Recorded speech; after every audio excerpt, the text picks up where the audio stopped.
I guess here's where I should go into Mark's background a little bit. That I had known him for like 3 years at that time. His shoulder was messed up. I knew him.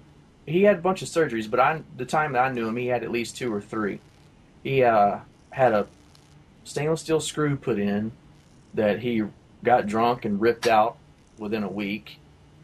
It was just really messed up. I mean, if he put his arm down to his side, he couldn't raise it up like more than 8 inches off his side. I mean, he couldn't reach his butt. He couldn't reach his head. I mean, it was really messed up.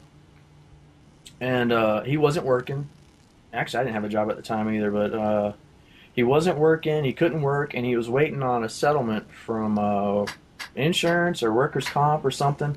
And we were going to take that money and we were going to move to Belize. And that was our plan. So I was.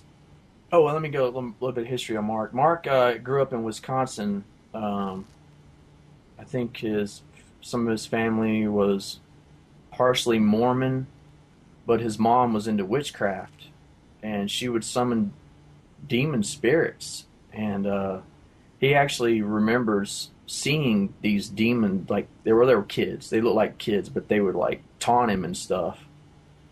He drank some cow's milk one time that had some kind of, supposedly he's like one out of 50 million people that would have a reaction to whatever it was that was in this milk, and it sent him into shock or whatever, and he had a fever, one of those really high temperature fevers, 114, 116, something crazy like that. And he was in the hospital, and he said that he remembered being out of his body. He came out of his body, and he remembers walking around the hospital playing with some kids. He remembered the doctor came in, took his mom out in the hall, down the stairs, and across the street. He followed him. He followed him all the way across the street into another building, into the doctor's office. And he was in the room when the doctor told his mom that he's probably not going to make it, and if he did, he was going to be a vegetable.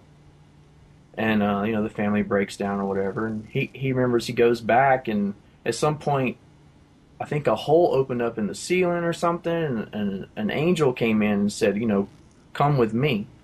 And this angel took him to this, like, from what I remember him saying, it was like a grassy field with like rolling hills, and the angel told him, wait here until we decide.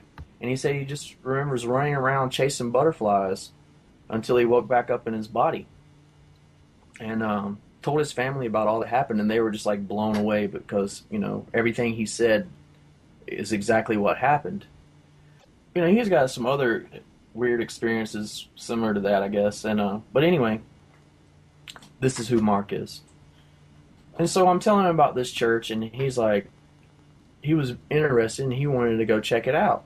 And so me and him decided to go to church. It's on a Wednesday night, and he's driving. And right as we are pulling into the parking lot, he's like, Jamie, I'm scared. And I was like, man, don't be scared. It's cool. You'll be all right. You'll be all right. And the only thing that kind of worried me a little bit was, people praying in tongues and stuff there. And I didn't know how he was going to react to that. And I figured he'd probably be like, oh, this is weird, and never come back. And you have those feelings like, kind of like embarrassed almost, like he's going to, whatever. So anyway, we go. And I never would look at him the whole time because I just didn't want to get distracted, seeing him over there making weird looks or whatever. So I never would really look at him.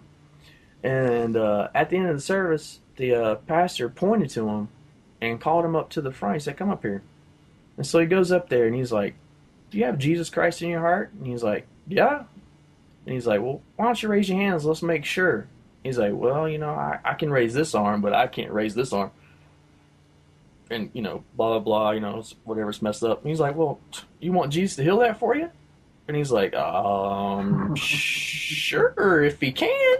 And some people laughed, it was like 15 people there on a Wednesday night. Some people laughed, and I giggled too, and he's like, he laid hands on him, and he just told him, he just kind of went over it real quick about, Jesus already paid the price, and the Bible says you were healed, by his stripes you were healed. It's past tense, it's already done. You just got to receive it. Just, believe it and receive it. It's yours. that was in the service, and we're walking out, and my friend, he's all like giggly and happy, and I could tell he really got a lot out of the message. He's like, "Wow, that was awesome, that was great," and we get in the truck and we drive. We stop to get something to drink at a convenience store. We're talking about it or whatever, and we're getting back in the truck. I remember he's on the other side, I'm on this side, and I'm like, well, how's your shoulder?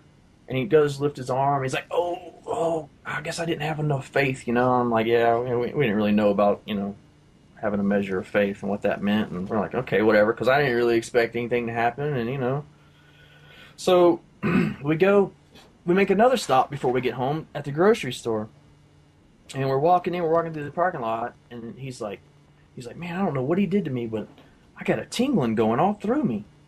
And I just remembered my tingling sensation that I had that night, and I believed God. I was like, yeah, okay, yeah. And he said it like two or three more times in the grocery store. I remember that. And then we went home, and then it was the next morning. Like I said, neither one of us had a job. And it was probably like 9 o'clock in the morning, something like 9:30. And I remember I was watching TBN. I'm sitting in front of the TV, like you're real close to the TV, and he's on the couch, like to my left. And I'm just like looking at the TV, and he's like, Jamie, look. And I turn and look, and he had his arm above his head, and he had his shirt off, so I could see the scar, and he's got tears coming out of his face, and he's like, it doesn't even hurt, and he's waving it around. He's like, it doesn't even hurt. It doesn't even hurt. I'm like, what? And I'm looking at the scar. I'm looking at him. He's crying. I'm like, well, we just started jumping up and down, going crazy. We're like, oh man, praise God, praise God. Oh man, we're just flipping out. I mean, it was like craziest thing ever.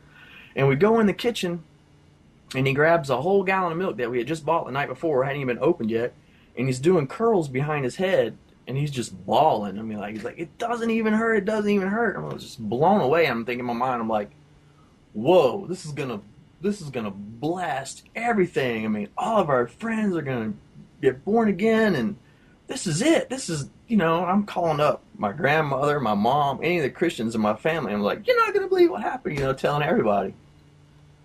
But it's funny because very few of my friends actually came around from that. And it's funny. It's funny how people can deny it. They go into all these excuses. It's really amazing. So, of course, we're going to church from then out. I mean, every chance we get, we're at the church. We're in the Word. We're learning and just absorbing like sponges.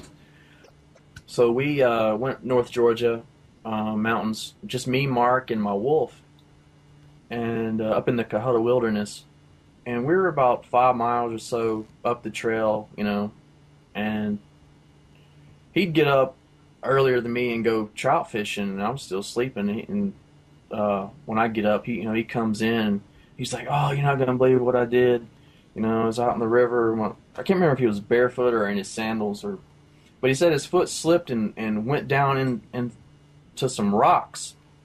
When he did, the rocks grabbed his big toenail and just tore it right down the middle, like right in the center of his toenail, from the end towards the quick, and it went at least 3/4 of the way down. I mean, like almost to where the white part starts.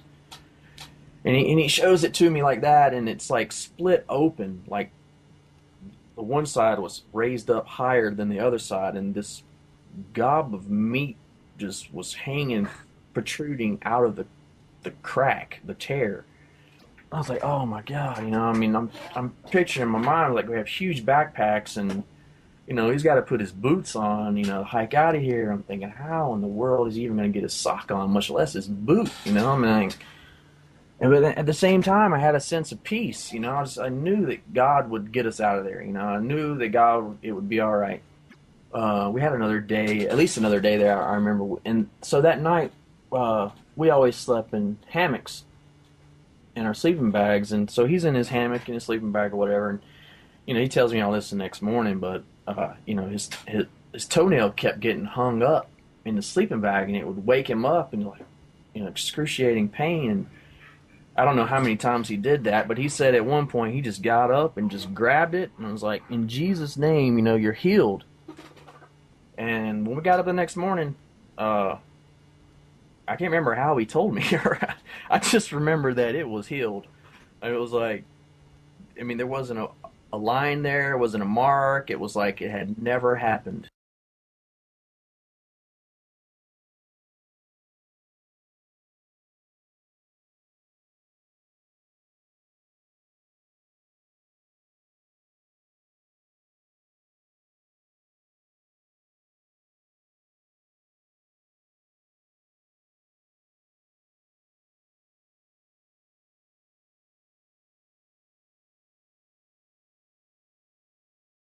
That he got drunk and ripped out within a week.